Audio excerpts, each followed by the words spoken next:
सभी विद्यार्थियों को डॉक्टर प्रमोद शर्मा का नमस्कार।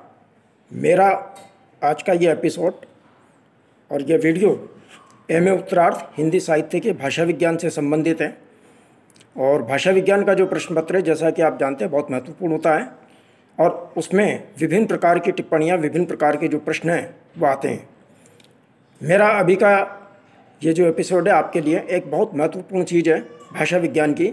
शब्द और ध्वनियों में परिवर्तन किस प्रकार से होता है, किस कारण से होता है, उसके ऊपर आधारित है। देखिए, ध्वनि परिवर्तन और शब्द परिवर्तन, उनके अर्थ परिवर्तन, इसके वैसे तो कई कारण होते हैं, पर उनमें एक सबसे महत्वपूर्ण चीज़ जो मानी गई है, बहुत चर्चित चीज़ मानी गई है या बहुत महत्वपूर्ण कारण माना गया है, जिसे प्राय मुख सुख यानी कि प्रयत्न लाघव के नाम से भी हम जानते हैं। तो देखिए, मैं इस संक्षिप्त उद्बोधन में केवल आपको ये बताना चाहूँगा कि प्रयत्न लाघव क्या होता है और प्रयत्न लाघव के कारण किस प्रकार से हमारी शब्दों के अर्थ, उनकी प्रक्रिया, उनका उच्चारण आदि सभी कुछ बदल जाता है और उनके विभिन्न रूप हमारे सामने हो जाते हैं। तो देखिए, भाषा विज्ञान में प्रयत्न लाघव का दूसरा नाम है मुख सुख। यानी कि हम किसी भी शब्द का, किसी भी वाक्य का जब उच्चारण करते हैं तो हम देखते हैं कि उच्चारण की दृष्टि से हमारी कई जो ध्वनियाँ होती हैं, कई जो शब्द होते हैं वो बहुत क्लिष्ट होते हैं, लंबे होते हैं।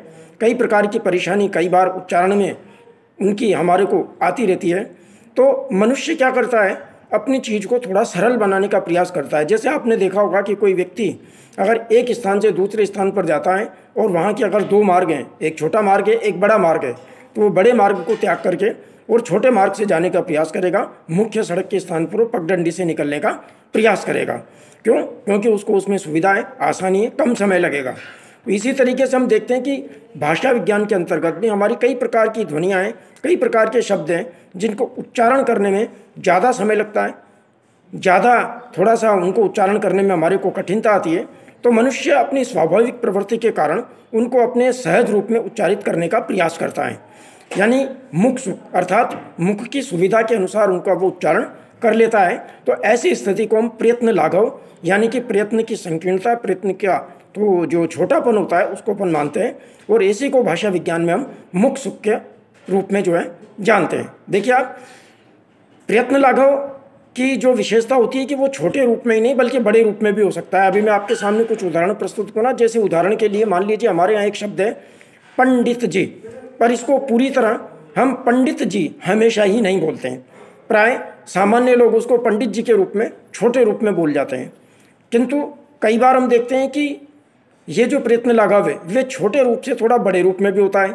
आप ये जो सारी चीज़ होती है वो प्राकृतिक वातावरण पर, भौगोलिक वातावरण पर भी निर्भर होती है। यानी जहाँ जिनकी जैसी उच्चारण की प्रवृत्तियाँ होती हैं, उन उच्चारण की प्रवृत्तियों के आधार पर ही इस प्रकार का जो प्रयत्न लाघव है, जो मुख सुख है, वो निर्धारण होता है।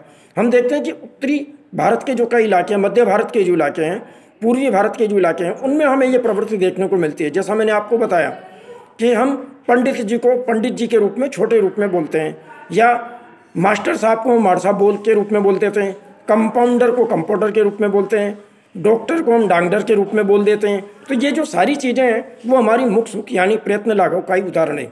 यहाँ हमने देखी कि प्रयत्न लाघव का जो रूप है वो पूरी तरह छोटे रूप में है, पर कई बार हम देखते हैं कि प्रयत्न लाघव बड़े रूप में भी होता है। आप पंजाब की तरफ चले जाइए, पंजाबी भाषा के अंदर प्रयत्न लाघव जो होगा वो लंबे रूप में हमारे को देखने को मिलता है। उदाहरण के लिए हमारे यहाँ राजेंद्र शब्द है, हम राजेंद्र शब्द को राजन के रूप में बोल जाते हैं।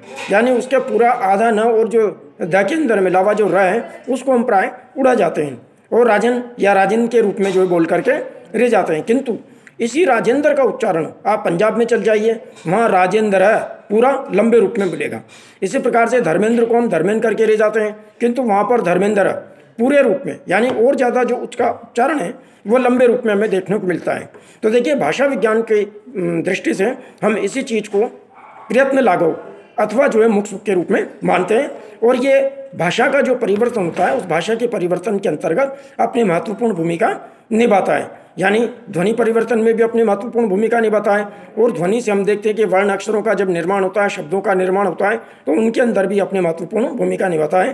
तो भाषा के परिवर्तनों की दृष्टि से जब हम विचार करते हैं तो प्रयत्न लाघव को हम एक सबसे महत्वपूर्ण कारण के रूप में मानते हैं और इसे सामान्य रूप से जन सामान्य की भाषा में हम इसको मुख सुख मुक्त सुख के रूप में भी मानते हैं। तो प्रयत्न लागो भाषा विज्ञान के भाषा परिवर्तन के कारणों का एक महत्वपूर्ण कारण है। धन्यवाद।